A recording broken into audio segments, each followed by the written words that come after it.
Étudiants, étudiantes des universités, écoles supérieures, classes préparatoires. Je continue à vous proposer les limites de fonctions trigonométriques avec forme indéterminée. On commence.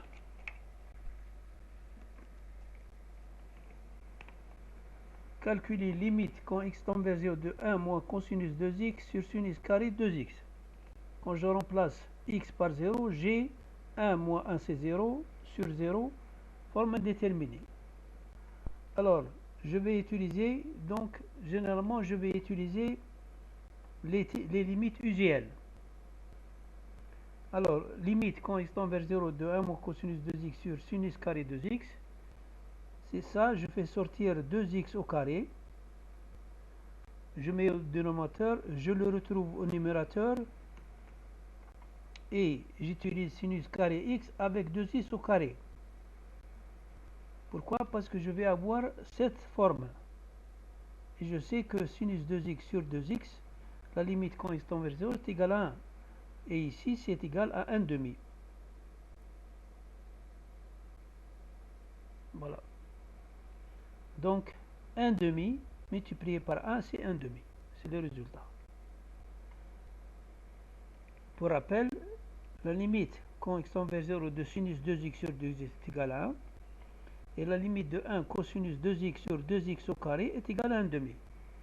D'une manière générale, la limite quand u tend vers 0 de 1 moins cosinus u sur u2 est égale à 1 demi. Je continue. Calculer la limite de cosinus u sur 1 moins sinus x quand x tend vers pi sur 2.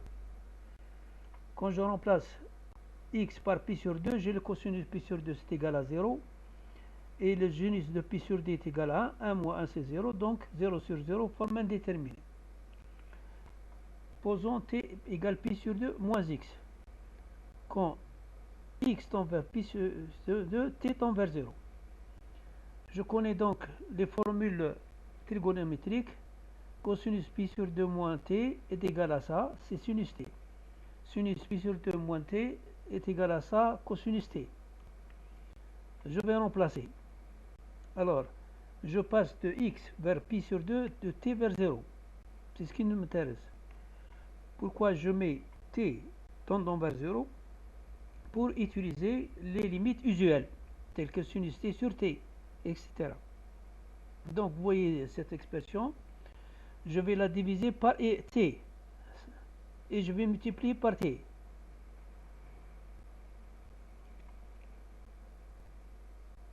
Alors, j'ai obtenu le sinus t sur t, mais il me reste le 1 moins cosinus t2.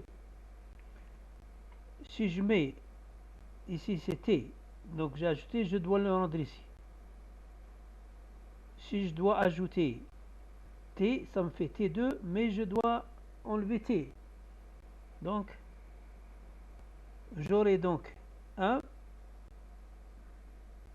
le sinus t égale 1, et le sinus t2 sur 1 moins cosinus t est égal à 2. Pourquoi? Parce que c'est l'inverse de 1 moins cosinus t sur t2. Alors, quand t tend vers 0, 1 sur 0 c'est plus l'infini, donc la limite en fin de compte est égale à plus l'infini.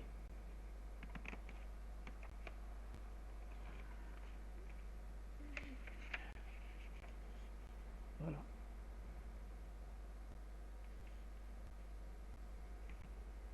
Pour rappel, limite sur t au 0 sinus t sur e égale 1. Limite de t2 sur 1 moins cosinus t est égale à la limite de 1 sur 1 moins cosinus t sur t2. C'est 1 sur 1 demi. 1 sur 1 demi. Un nombre divisé par une fraction, c'est le nombre divisé par l'inverse de la fraction, soit 2. Je continue. Alors,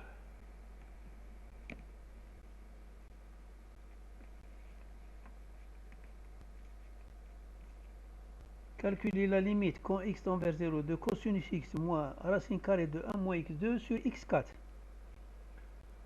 Alors, vous voyez cette expression, je vais utiliser l'expression conjuguée. L'expression conjuguée, c'est quoi?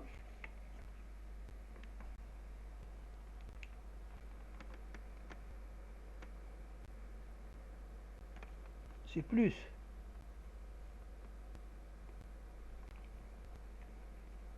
J'ai l'expression conjuguée de cosinus x moins racine de 1 moins x au carré est égale à cosinus x plus racine carrée de 1 moins x2. Comme je multiplie par le numérateur, je le multiplie aussi au dénominateur. J'aurai donc cette expression que je vais utiliser plus tard. Je vais poser t égale x2. Donc cosinus x égale 2 cosinus carré x sur 2 moins 1. Pourquoi? Parce que le cosinus 2x, le cosinus 2x égale 2 cosinus carré x moins 1. Si je divise par 2 ici, j'aurai donc cosinus x, je dois diviser ici par 2. Voilà. Donc je vais remplacer, donc je vais l'appeler i. Voilà. J'ai remplacé le cosinus carré x. Ce sera donc 2 cosinus carré x sur 2 moins 1 au carré, moins cette expression. Je vais mettre un facteur 1 sur x4. Je multiplie, donc c'est une identité remarquable. Donc 4 cosinus puissance 4 sur x2, moins 4 cosinus au carré x sur 2, plus 1. Moins 1 moins x2.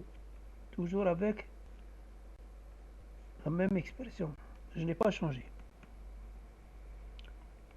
Alors, qu'est-ce que je vais faire? Donc je vais utiliser le t cette fois-ci, puisque je vais remplacer x par 2 sur 2 par t. Donc t vers 0. J'ai cette expression, moins 1, etc. Bon, je vais réunir 4 cox cosinus t à la puissance 4, moins 4 cosinus carré t, plus 4t2, plus 4d2. Donc je vais mettre 4 en facteur. Ça me fait cosinus 4, cosinus t à la puissance 4, moins 4 cosinus carré t, plus 1.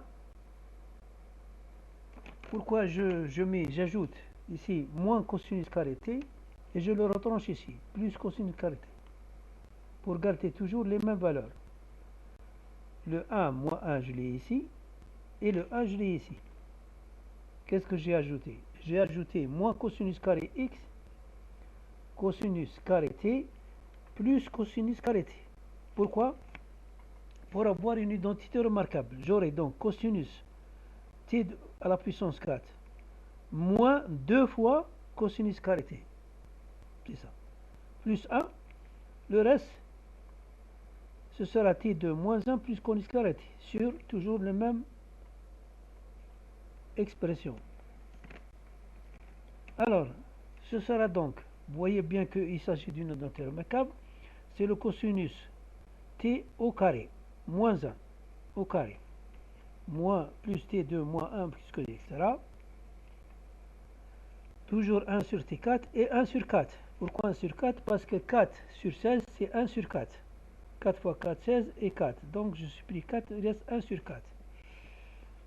Alors, j'ai cette équation. Si j'introduis ici t4, je peux écrire cosinus carré t moins 1 sur 2, t2, mais à la puissance 2. Ça fait t2 à la puissance 2, c'est t4.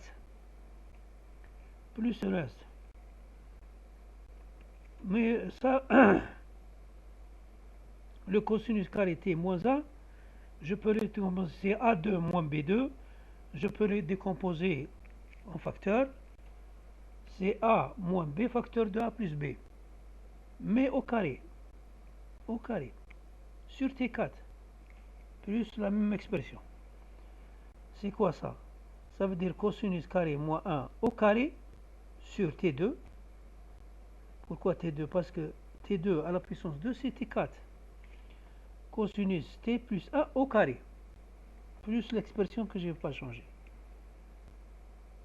Je vous fais savoir que cette expression,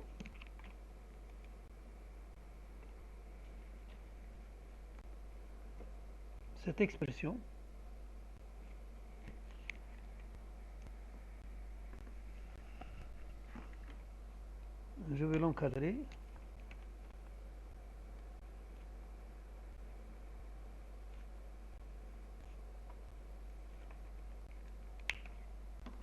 Elle est là. C'est la même chose qu'ici. Elle est là. Voilà.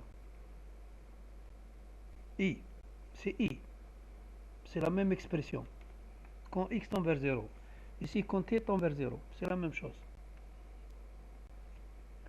Alors, je vais donc continuer mon travail. Donc, cosinus t moins 1 sur t2, je la connais, c'est 1 demi. Mais au carré, ce sera 1 demi au carré. Donc, 1 quart. Et le quart, je ne l'ai pas oublié ici. Et ici, cosinus t plus 1, quand t tend vers 0. Cosinus 0, c'est 1. Plus 1, c'est 2. Donc, c'est 2. Plus cette expression, mais avec le 1 quart de i. J'aurai donc 1 quart sur 1 quart par 2. Je simplifie. J'ai 2 ici. En simplifiant, j'ai 2 ici. Donc j'aurai 1/8 plus 1 quart de i. Sur le 1 quart de i, je vais le transférer dans à gauche de l'équation. Ce sera i moins 1 quart de i égale 1/8. Ce sera donc, si je réduis au même dénominateur, ce sera 4i moins i sur 4. C'est 3i. 3i sur 4 égale 1/8. Le i est égal donc, qui est donc la valeur de la limite a à chercher, c'est 4 sur 8 fois 3, soit exactement, je simplifie encore par 4 et 8, ça fait 1 demi. 1 demi par 3, donc 1 sixième. Donc finalement, la limite quand x tend vers 0 de cosinus x moins racine carrée de 1 moins x2 sur x4 égale 1 sixième. J'ai terminé et je vous remercie.